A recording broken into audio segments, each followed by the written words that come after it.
Hello to you, dear listeners. My presentation, Radio Pastu and Program 33. Until the billions of dollars that our friends have worked hard for over thousands of years, they keep producing, yes, stuffing in material, and 33 restart episodes have been broadcast, and they are truly upset. It's no problem.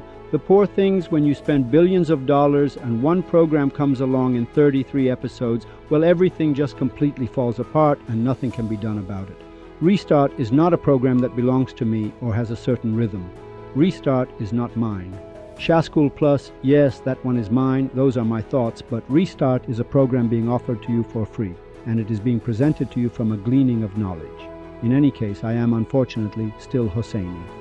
This week we also have a fundraiser. Our friends are collecting your financial contributions. Thank you for your kindness and affection. We'll see what happens. Welcome to 33. Welcome. Truly welcome. Today we have two topics, as it is the Eid-e-Gadir for Muslims. Because of a 5-6 minute segment, I got a lot of messages saying, "Sir, you completely dismissed the Eid al-Adha and the Hajj. Now that you've somewhat dismissed this Eid al-Adha and these things, does that mean we have no Eid al-Adha during the year?"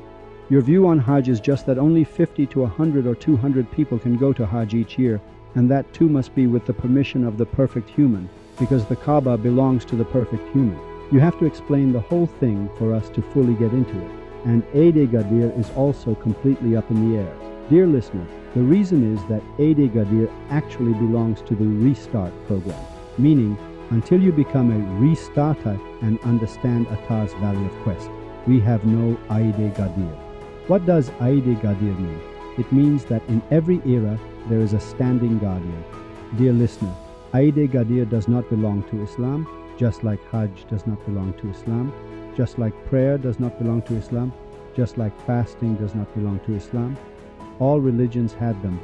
Eid-e-Gadir has existed since the time of Zoroaster. It goes back further. Like the Mahdi, like the Hadi, like the Imam of the age, it's not yours to be screaming and shouting about sending messages. You bigoted Muslim kid.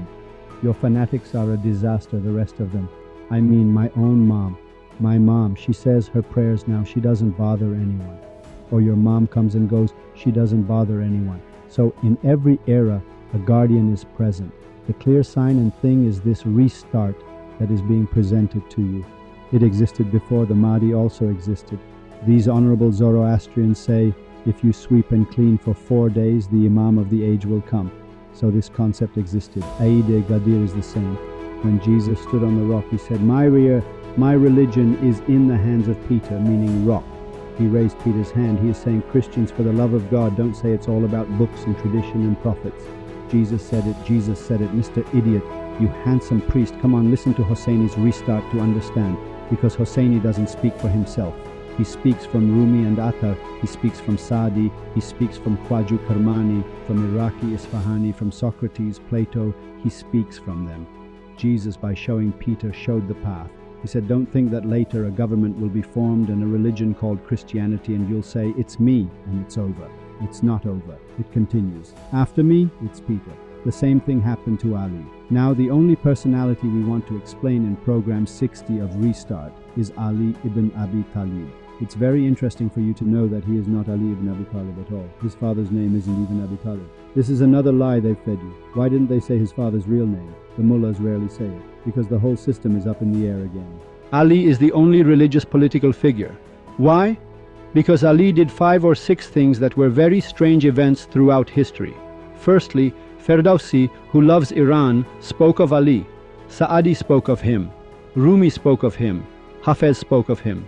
Khwaju Karmani spoke of him, Sagir Isfahani spoke of him, Sheikh Karkan spoke of him, Bayazid Bastami spoke of him, everyone spoke of him, everyone spoke. We have no one who hasn't spoken of Ali.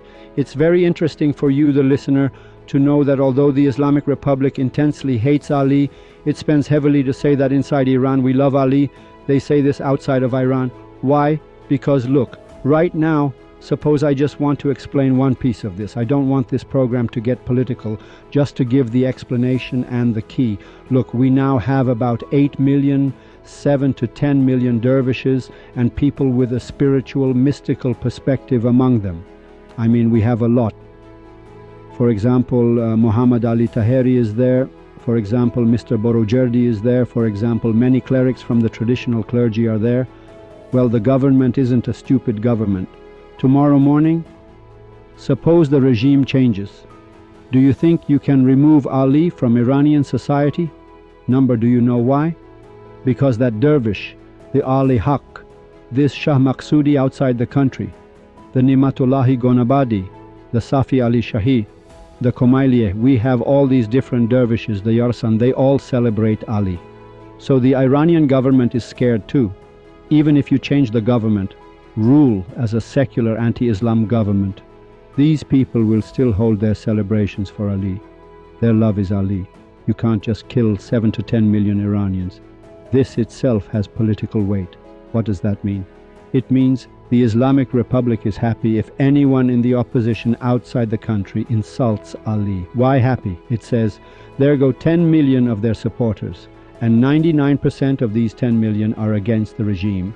This is a very deep point for you, a political kid listening to Restart and Shaskul Plus, to know. 10 million people go up in smoke.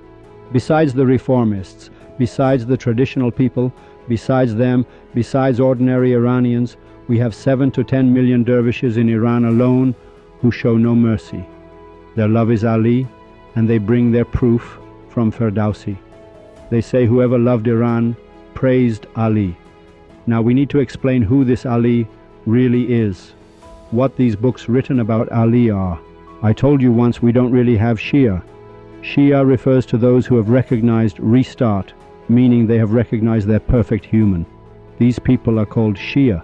The fact that we have 70 million Shia in Iran now, I don't understand what their Shiism means. Shia refers to the companions around Jesus. They become Shia. The companions around Moses become Shia.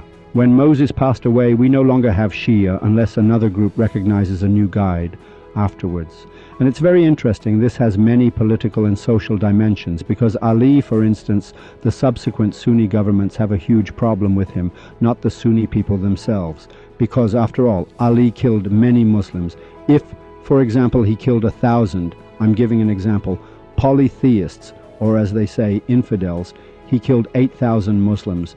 And since he wasn't in the war with Persia, a fundamental problem for all Arabs was perhaps why a man of such heroism didn't enter a great war like the one with Persia. Imagine now if America told me, Hosseini, come on, let's export Restart to Brazil too. Well, should I attack them? Do I have to attack first to take over Brazil? In Restart, we see that such a thing never happened. Now there's a lot in history that, as I said, will be presented to you, dear listeners, in programs 60 to 70 onwards of Restart. We were in the Valley of Quest in the last program, and we talked about the quest and said what kind of valley it is. It's the first valley, which begins the moment you listen to this program. It's the Valley of Quest until Gabriel descends upon Muhammad. It's the Valley of Quest until Moses sees the burning bush. The moment Jesus performs the stoning of the Jamarat, meaning, as you say, he throws stones at Satan, that becomes the Valley of Quest. This valley is a very dangerous, very great and deep valley. We spoke about it, the Valley of Quest, from Attar of Nishapur. But Attar told a series of stories so that you and I can understand it in the simplest, most foolproof way. We read one of his stories where we also explained his perspective on Satan. But I want to give an example to open up this valley a bit more to see what the Valley of Quest is. In the previous story I explained where Iblis did not prostrate to Adam, I want to open another small page for you to see how deep this matter is. Let's look at the Valley of Quest, Satan. In the previous story by Mr. Attar, another secret is revealed, and that secret is that Satan falls in the Valley of Quest. This is a very deep point, meaning he's saying here that Satan was not a person of Sufism and mysticism. Satan was a pious, ascetic Muslim. Now we'll review the story again, and you'll see he's right. First, before, as these religions that are talking say, and these are all stories created, this Hussein ibn Ali and Moses and Noah, and these are all stories so that you and I can understand some things. These are stories, examples for you and me to understand. So Satan says that prostration, before Satan prostrated, Attar reveals a great secret. He says before God commanded prostration, there was no perfect human for the others to prostrate to. So the perfect human is invented, is found right at that moment. Very interesting. Is born. These are very important points we want to talk about in future programs. They say he is invented by God. It's the first time that God tells the world, prostrate to this perfect human, and Satan does not prostrate, meaning he is in the valley of quest. Now what does this mean? It means Satan is these very mullahs, Satan is these priests, these rabbis, these magi, this clergy of the religions who have read books. Satan has also read books. Satan worshipped for 3,000 years, prayed, fasted, gave religious tax. He truly made an effort. He was an ascetic, a worshipper, a Muslim. Mr. Satan was truly renowned among all the angels in terms of greatness, understanding, humility, character, a cunning and experienced mystic, an encyclopedia man too.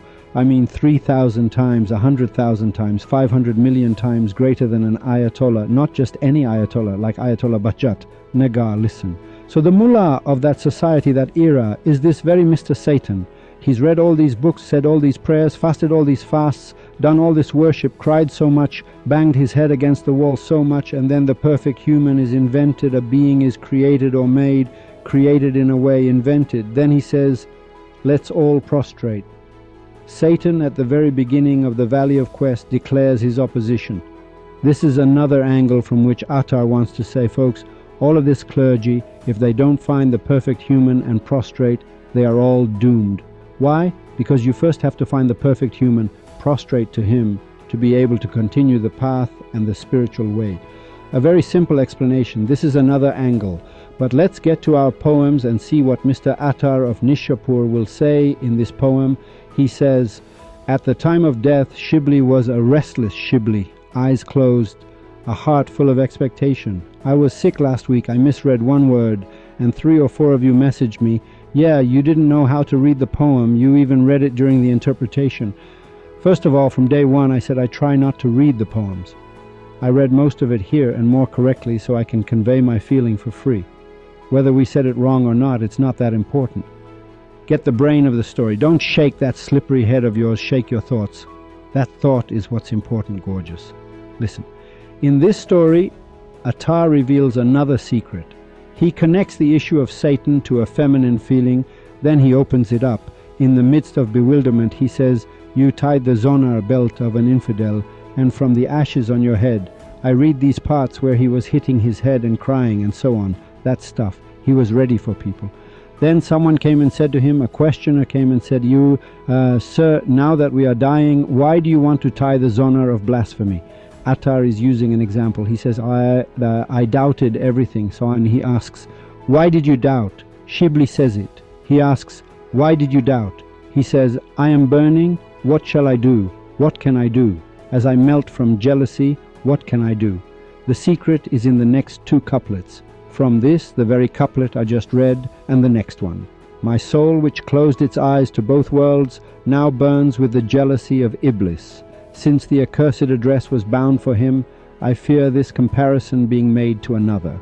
Shibli remains scorched and thirsty-hearted, that he might give something else to someone else. If there is a difference from the king's hand between a stone and a jewel, you are not a man of the path. He says, do you know what I'm afraid of? He says, no. He says, I remembered Satan, Satan's desire, like a lover who was no longer there. It's an example. He says there was a moment when Satan looked and saw that he couldn't bear for God to take another wife. Attar reveals the secret here. He says Satan was in love with God. For 100,000 years he's been crying. He wants this beloved for himself. He wants this cheek for himself. He wants this beautiful one only for himself. Then Satan looks and sees that God loves someone else more. A feminine feeling, the feeling of jealousy, Satan's envy, is aroused. He cries, saying, Sir, what was wrong with us? Weren't we enough for you to kiss our hand? Why on earth did you choose this one? Didn't I wash your clothes? Didn't I comb your hair? Didn't I love you? Didn't I make love to you? Didn't I kiss you? Wasn't I there for you? Wasn't I with you in poverty, in wealth, this and that, and you went and got another wife? Now that I'm old, now that my age has advanced, now that my hair is white, now that I'm an old woman, now that I'm 70, you go and get a 20-year-old girl and call her the perfect human, and we all have to prostrate, and you make this one from a piece of filthy scum. You know us, how much. You made me beautiful, you made me from fire. He even reveals the secret, saying the reason for Satan's opposition was his excessive love for God. He loved God so much that he wasn't willing for God to take even one lip, one kiss from another woman. This is where Satan's opposition is raised, the vein of jealousy. My soul, which closed its eyes to both worlds, at this moment as I am dying, it burns with the jealousy of Iblis. Now why does Shibli say this? Because he says, I entered the valley of the path. I entered the valley of quest, of love, of gnosis. I went through all these valleys, and now that I am dying, I am in love with that beautiful one. I am in love with God. Do you know what I'm afraid of? He said, no. He said, I'm afraid of this. Shibli says, I'm afraid that I'll die now. I'll go and see that God has another lover, and I'll rip God to shreds if I see him hanging out with another girl. I'll kill him in the middle of the night. I'm afraid I'll become like Satan. I'm afraid that, like Satan, I won't accept another woman. If I don't accept, if this vein of jealousy pops out, I'll become like Satan. I'll fall in this valley. This is the secret Shibli is revealing, meaning Attar is speaking through Shibli, through this Sufi, saying, I can't bear to see it. I'm in love with my wife. I die in this world and see that some guy has taken my wife's heart, taken her at night. I can't bear to see it. I love my wife. I reach this station through this wife. I love God. I don't want to go and see him walking arm in arm with someone else, see him combing someone else's hair, see someone else's head on his lap. What if I too become scum like Satan? I object. I get into a conflict. I'd prefer hell to that. Shibli cries. This is his secret. The secret is that in the valley of quest you reach places, and after it's over, it's the valley of love. You are in love with that person, that being. Attar gives Shibli's answer in the next 4 couplets. Shibli remains. When he says Shibli remains, he removes the poem from the state of Shibli, from Shibli's words. Now Attar is speaking, I am speaking. Shibli remains scorched and thirsty-hearted, that he might give something else to someone else. He says he's afraid that Shibli will die and see that God gives something else to someone else. If there is a difference from the king's hand between a stone and a jewel, you are not a man of the path. By God, Attar just flushes it all down. Look, when this man was this great, look, you really can't, I'm telling you, talk about Attar. He tells the story of Bohlul. He says the king turned to his ministers, one of them Mahmud of Ghazni. I think in Attar's poems, I think it's Mahmud of Ghazni, I don't know. He says Sultan Mahmud of Ghazni had brought a single jewel from India, very large. Its price was, for example, $150 billion. They came to him and said, Sir, this man, he's a Sufi, for example. I'm giving an example. Because if I say Bolul, they'll say he's from the time of Harun al-Rashid. I'm giving an example. That's Sufi. I'm giving an example. They said, you, sir, this Sufi, this mystic who is here, be sure that he no longer has any affection for you. And he said, do you want me to show you his affection? He is telling this story so that we understand the story. He says, yes, show us. He gathers the ministers, everyone, and also calls Bolul or that mystic or that Sufi. Where does he put his hand? He puts his hand in his box. That single jewel, the $150 billion one, he pulls it out of the box, gives it to the Grand Vizier, gives it to the Minister of Roads and Construction, gives it to the Minister of Guidance. He says, man, he says, yes. He says, Khan, smash it on the ground. Then suddenly we became a group. This 100,000, your joke was funny. Yes, my lord, why should we break this? It's very valuable. We want to sell it. It's a big deal. Now, some also say it was Ayaz, the Sufi Ayaz. Now, he says no. He says, well, pass it to the Minister of Roads and Transportation. The Minister of Roads and Transportation says, my lord, if we sell this, we can pave the roads, fix them. Our horses will travel more easily. My lord, it's very dangerous that he always speaks. It comes to the next minister, no one does it. He gives it to Shibli, to Ayaz. Let's suppose it's Ayaz. Ayaz takes this stone, this gold, this thing he brought from India and smashes it hard on the ground. You son of a blessed father. All the ministers stood there dumbfounded. The king turns to Ayaz, says, man, why did you smash it? Do you know how much it's worth? Yes. How much do you think? And you go and smash it? He said, I think it's worth over $200 billion. He said, so why did you smash it? He said, because your word is worth $400 billion to me. When you said smash it on the ground, the value of your word is 400 billion, 300 billion. I'm still owed 200 billion, 300 billion. I gave this 200 billion, I smashed it, to hell with it. The Sultan's word is important. When the command comes to you, prostrate, you idiot, prostrate. Don't say, I am an interpreter of the Quran, I am this, I am that. You fool. Don't say, I've read books like a donkey, I've prayed, I've fasted, I've given comes. When you see the command of the perfect human, prostrate. Shut up, you ignoramus. This is God's word. From the very beginning, Satan. He kicked Satan out, who had 200 billion times more mystical consciousness than you, the consciousness of an Ayatollah Bajat. He kicked him out with a kick. He threw a pretty one out because of you. This example you're giving is a story. Sir, what is this old man even saying? If you blow on him, he'll fall flat on his face. Does Shamsi Tabrizi have the face that I should go and listen to him? When the command to prostrate comes, it's worth $500 billion. The command is the book of love. It is to be received with conscience, you fool, not to be learned. You can't get anywhere by learning. It's these commands. I'm not saying this. I myself am a lover of religions. I'm more foolish than these words. I'm talking about Rumi, Attar, Saadi, these figures. If there is a difference from the king's hand between a stone and a jewel, you are not a man of the path. He says if there is a difference in the king's hand, a stone or a jewel, he's referring to this very story, a stone or a jewel, you are not a man of the path. He says what should be important to you is what the beautiful one gives you. Whether he gives a stone or gold, on this path it's not important at all what they give you. Whether they give stone or gold, it's not important. What's important is that the beautiful one has glanced at you. Those who by a glance turn dust to gold, might it be that they cast a sidelong glance at us? The one who has looked at you anyway. Do it. What he gives you, what he gives that one, is not important. If you are cherished for a jewel and shunned for a stone, then the king has no business here. If you see the stone as a stone and the gold as gold, the kingship is of no use. This kingship of mysticism is of no use. Why? Because you see the difference in what is in his hand. Like that lady who was married for 8 years, her husband came to the door, he knocked. Her husband always used to see a watermelon, buy it, and come home. This time he bought nothing. The lady opened the door and said, Huh? Hey, were your eyes always crossed? Yes. Since the first day I proposed, didn't you see my crossed eye? She said, No. He said, Do you know why you didn't see it? She said, No. He said, Because when I came through the door, you were looking at my hands to see what I bought. You never looked at my face with love. It's an example. This is an important point. He says the one who looks at the king's hand to see if it holds a stone or a gem or gold, he himself is the fool.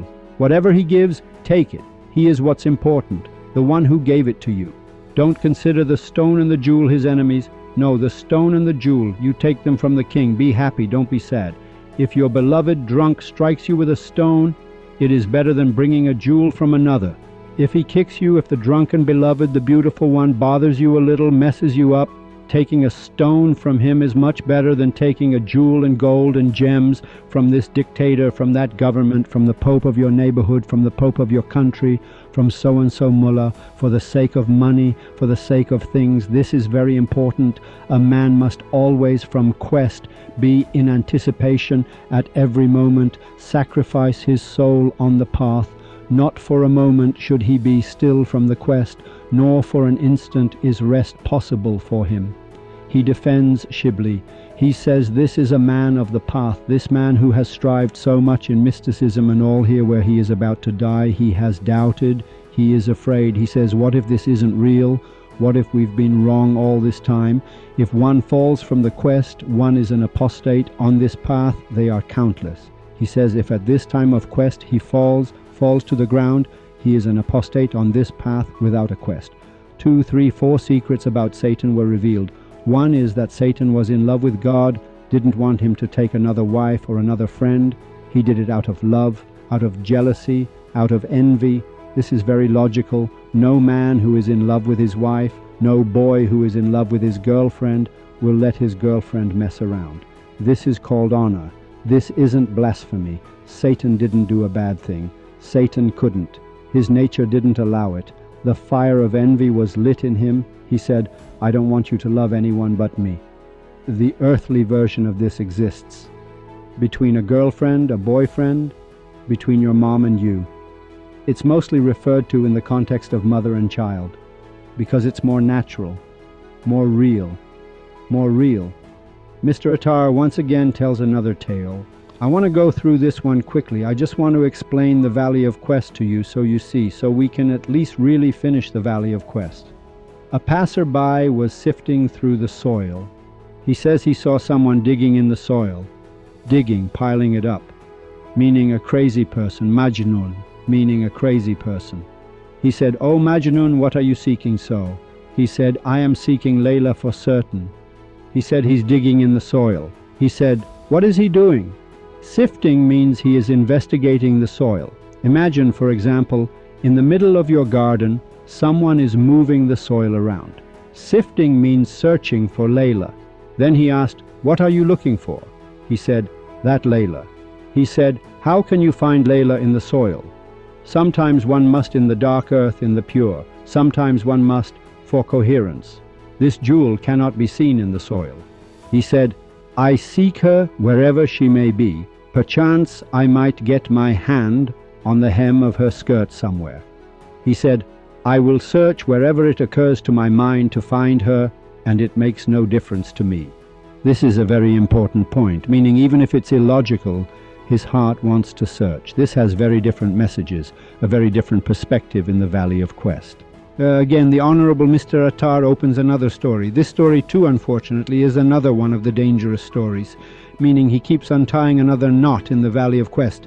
The Sheikh of Menei was in a state of great contraction. He went to the desert, eyes full of blood, heart split in two. The Sheikh of Mehne, who I think is Abu Sa'id Abul Khair, anyway. The Sheikh of Mehne was in a state of great contraction. He says a state of spiritual contraction had come over him, or one of the spiritual states had come over him. He went to the desert, eyes full of blood, heart split in two. He saw an old villager from afar, tying a cow, and light was pouring from him. As this Sheikh of Mene was walking, he saw a villager coming from afar, and a light was pouring from him. He has a cow tied up, and light is coming out of the cow. The Sheikh went towards him and greeted him. He explained to him the state of his contraction in full. The Sheikh went to that mystic man, that Sufi. He went to this old man. He said, "Sir, pardon, sir, I have found a new spiritual state, a new feeling. What should I do?" When the old man heard, he said, "Oh, Abu Sa'id, from the carpet's fringe to the glorious throne, if they fill all of this with millet seeds, not just once but 100 times over, and if a bird were to take 1 millet seed every 1,000 years, and after all that time the bird clears the world 100 times over, still no scent of his door will have reached your soul. For Busaid, that would still be too soon. Seekers must have immense patience. A patient seeker is not found in everyone." Here he explains the category of patience. I just want to pass through it quickly so you know. Meaning, in essence, he goes to that Sheikh of Mene, he goes to that old man from whom light is pouring out and says, "Sir, a state of contraction has come over me. I've become hopeless. I don't know. On this path, it's all become doubt. There are problems, so on and so forth." And then he, the old man, tells him, "My dear, my beautiful one, a downside of this path is that you also have to be patient. Seekers must have immense patience. A patient seeker is not found in everyone. Until the quest appears within, the musk pod will not appear in the navel's blood. If you are not this seeker," meaning the quest is not a valley where you are now. This is a very important point. The quest is not a valley where you are now looking for the perfect human. You find him and say, "I have arrived." This is saying precisely that whenever you find the perfect human, you are a seeker again. The quest is just like that. It continues with you moment by moment. When the quest goes out from within, even if he is the whole sky, he will go into blood. Whoever lacks the quest, he is carrion. He is not alive. He is the image of a wall. Whoever lacks the quest, can he be a man? God forbid, he is a lifeless form. This is explaining, it's very clear. Anyone who is not in the Valley of Quest is not a man. He's like a wall, like the picture of your mother on the wall. It's your mother's picture, not your mother herself. Whoever lacks the quest is carrion. He's like carrion, meaning he says there is also a poem that says, "Carrion, carrion is anyone who is not slain in the slaughterhouse of love." Iraqi says this. Iraqi explains precisely in this Valley of Quest. He says, "In the slaughterhouse of love they slay none but the beautiful fox-like ones with ugly tempers. They do not slay. If you are a sincere lover, do not fear being slain. Carrion is he who is not slain. meaning if they don't kill you, you become carrion. Carrion means the 99.9% who go to the cemetery are buried and die. The dead means them. It means my grandfather who passed away, my grandmother who passed away. They buried her. This becomes carrion, meaning it is a dead body that went into the soil for the worms to eat. Meaning it waited for death, meaning it stood by until they came to take its soul. It did not take its own soul. It did not kill itself. You didn't understand die, die. You didn't understand you are all soul accepting. And it stood by waiting to die. In the slaughterhouse of love they slay none but the beautiful fox-like ones with ugly tempers. They do not slay. If you are a sincere lover, know this point. Carrion is he who is not slain. If you attain a treasure, a jewel, you must be even warmer in your quest. If you see you found something here, you should become happier, warmer. Not that you wrap yourself up thinking you found something and it's over. It's not over.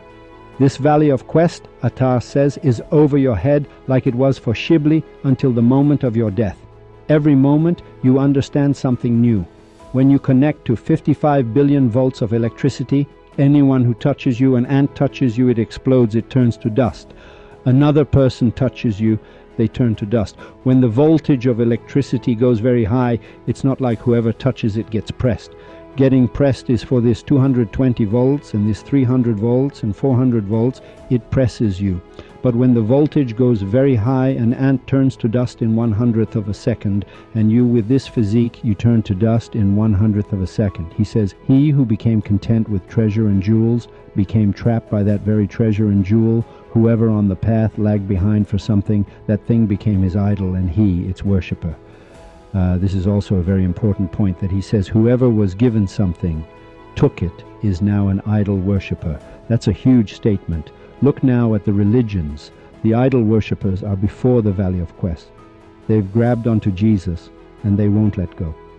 Even Jesus, who belongs to the Shia, Jesus, Moses belonged to the Shia, and Shia not in Iran, not in Iraq. Shia. These people aren't Shia. They are Muslims by name. They are all Muslims. Shia means you recognize the perfect human. This is called Shia. Jesus belongs to the Shia. He says they've grabbed onto this and won't let go. Do you know why they won't let go? Why? This very thing becomes idol worship. When in your family you only love your grandfather, you put his picture on the wall, this is now idol worship.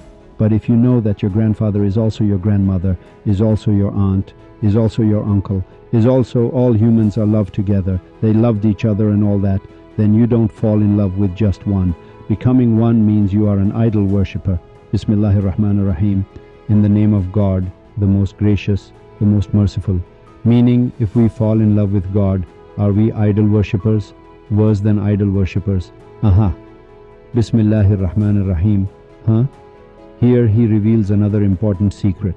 Meaning the secret, a very important point. He says the Valley of Quest is an infinite valley in terms of numbers. Meaning Valley 1 of Attar's 7 cities of love, its first valley is infinite, infinite. Do you know what it's like? It's like, imagine right now the city of Iran, the whole country of Iran, you all gather, they want to lift weights. The mullahs have gathered, your rabbis, the magi, everyone has gathered. Then the Sufi has come, he has journeyed through the valleys of Quest, he has arrived. Your mullah, excuse me, what is your last name? He says, Bismillahir Rahmanir Rahim, I am Makarem Shirazi. We say, bravo, what a physique, what height, what a tail, what legs, praise be to God, come forward, let's see. He says, yes. He says, this weight, the clean and jerk, I don't know, they lift it, the clean and jerk. He doesn't know what the world record is, but he turns to this mullah and then says, how many books have you read? He says, I've read 100 million books, I've read all the books, I'm an interpreter of the Quran, a memorizer of the Quran, a memorizer of the Bible, a memorizer of the Torah. He says, okay, lift this weight. Then he lifts this weight, puts it on his chest, does one clean and jerk, 600 kilos. Then this mystic comes, puts the weight on his chest, lifts it once, 25,000 kilos. Then the guy says, sir, was his first lift 25,000 kilos? He says, yes, sir. He says, whoa, whoa, whoa. He says, sir, excuse me, what does this mean? Our world champion lifts 600 kilos in total. He's a monster at this. How did you lift 25,000 kilos on the first try? Hey, what is the Valley of Quest? Wonder. He says then they arrest this Imam Mahdi for doping. For doping. Throughout history they arrest the Zechariahs. They saw them in half inside trees. All of them were arrested for doping. Why? Because that guy can't see past his own crotch. Until he's given the Valley of Quest a tumble, he doesn't get it. Then he sees that on the first try, the greatest pope in the world, the greatest mullah in the world, the greatest rabbi in the world lifted 600 kilos. He says, no, not 700 kilos, not 900 kilos. With 1,000 kilos, you got a gymnastics score on the first try. Because they did not see the truth, they took the path of fable. Then they told them, these people do magic and sorcery. They are sorcerers. They are sorcerers, and they were killed for the crime of sorcery. Okay? I wanted to wow. There are still 2 more very important stories left, and I'll just tell the story. I don't care about the poem anymore. He says Mahmud of Ghazni one night, Mahmud was without his army. He saw a dust sifter on the road. All of this is in the Valley of Quest. The story is this. The whole story is that a man, a dust sifter, one day was collecting this dust, piling it up. Then Sultan Mahmud of Ghazni is passing by. This guy keeps piling it up. From morning till night in this sun, he has to shovel 100 times to pile up the dust somewhere. He came into this dust. Mahmud of Ghazni throws his golden armband into this dust. This man finds it. Mahmud also says, let him take it and eat, have fun, be happy. Then he calls the guy over, says, call him. He says, yes, sir. He says, sir, the day before yesterday here, weren't you sifting dust? He said, yes. He said, didn't you find a piece of gold? He said, yes. He said, and that's worth $400 million, $500 million. Man, sell it, go buy yourself a villa in the Canary Islands for $35 million, girls, whatever. He says, sit down, drink your arak, enjoy yourself. Why would you come to work another day? Then he says, no. Look, beautiful, I reached this money through this very path. I found this jewel through this very path. And I will not cease from my quest until my heart's desire is fulfilled. Either the soul reaches the beloved or the soul departs the body.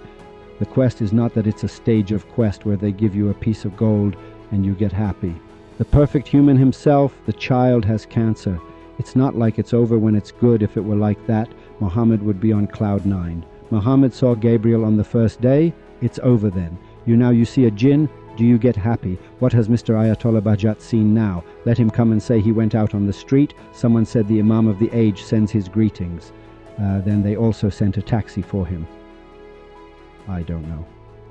Now he says further on that, sir, you have found the quest. Muhammad ibn Abdullah went into the cave of Hira. Gabriel came. From the day of judgment he says no. He says he goes. There, whatever they give you, if you become content, you take it. You're on cloud 9. That itself is then an idol. Here, the more you go forward, in the previous story I said the Valley of Quest has its own quest. It's an infinite path. The further you go, the more they give you. If you become satisfied with the little bit they give you, you're on cloud 9. Really, you saw Gabriel, you saw God's Gabriel. Oh, I saw this, it has wings. Wow. Okay, you saw it. The next morning you're back at work. The next morning. Be a man of this path until the end of the work. Do not turn your head from the path until you reach the banquet table. Don't let it go. I will not let go of the quest until my soul departs, meaning the quest lasts until the moment of death. So, the Valley of Quest, this is just its first stage, lifting a 25,000 kilo weight in one go. This is in the quest, its first valley. This is also the secret story. Important topic. Let's see. I just want to explain this word gold to you for your body so you know how deep it is. Meaning, if tomorrow you listen to Restart, you slept at night, someone came through the wall, I've understood it now, you're destroyed. What did you understand, huh, Haji? I had a dream last night. Christ came, Moses came, Jesus came, man. Everyone came and hugged me. They said, we'll give you paradise now. Oh, chest puffed out. I'm going to paradise now. Yes, you will go to paradise. Paradise is for fools. A fool is someone who spits upwards and it lands on his face. Haji, someone who was in a place, is not a fool to go back to the same place again. You were in paradise, they kicked you out. You want to go back there again. You want to go back and sit in the first grade of elementary school again. You go up to a higher class, Haji. You have to go higher. You have to go one class forward. The more they give you, be silent. Tie the feet, and whoever has secrets, silence them. They sew his mouth shut so they can give him more. Here is a great sea of mysticism. Here they don't give it drop by drop. They open a mouth and shove it down your throat. They shove a fish in front of you. You play with walnuts for yourself. The story of playing with walnuts. Go grind your kashk and that's it. This is its story. Yeah, I've understood this now. Yeah, I saw this at night. Bravo to this Hosseini program. Restart was very good. It shook us. We understood what the perfect human means. Number, you understood what the perfect human means, but you haven't reached him. This is just the beginning, man. You are just standing there. It's just the beginning. You are just restarted. You've just begun to go in here. Rabia, one of the great Sufis, says a beautiful thing. All the men, let me read this and it's over. Finished. A great Sufi. Beautiful, beautiful, truly beautiful. A woman this beautiful is rarely found in the world. Rabia, one of the great Sufis that truly many mystics, even Attar, Rumi, Sadi, many of them talk about her, meaning it was everyone's dream to somehow kiss her big toe, see how high her station was. A selfless one was saying before God. He says a selfless person who had come out of himself. This is a very important point, meaning Attar's point in these two couplets that I want to read and end the program with. Attar's point is not about the wretched Makarem and the rabbi and the mullah. He says a selfless one, meaning he was in the valley of quest. He had become restartai, meaning he is in mysticism. He has become selfless, meaning he has lost his self. He has become drunk. He has danced for himself. Rabia is answering a selfless one who is without self, not answering Makarem. She has no conversation with Makarem. They don't debate. There is no room for debate at all. They just don't understand. A donkey doesn't understand sweets and candy at all. A selfless one was saying before God, "O Lord, open a door for me." A selfless one who was crying, was in mysticism, had listened to restart, had gone into the quest. He sat down crying and wailing, "Oh God, show me the way, open a door for me." Rabia happened to be sitting there. He says Rabia was sitting in that corner. She said, "Oh heedless one, when was this door ever closed?" He says, "Oh God, open a door for me." Rabia just turns her head from behind, says, "Beautiful, open a door," meaning there is a closed door that must be opened. This door is always open, you fool. You just don't get it. You are your own veil, Hafez. Arise from the midst. Otherwise the door is always open. The same topic today, to explain the Valley of Quest a little to the extent of my own understanding, and the Valley of Quest in mysticism and Sufism. When you sit next to a great Sufi, then you will understand what the cauldrons of the quests of mysticism are. Just as I gave programs 60 to 70, probably your whole structure of creation will change again. For this reason, I ask you not to pay much attention to books and such. Governments have written these to destroy this one or curse that one, or it's a political game. The signs of it are that they wrote the books 30 years ago. Don't pay much attention to this. There is a very simple couplet. The beautiful Sufis, the perfect human, the beautiful Sufis. We'll leave it until next week and another restart.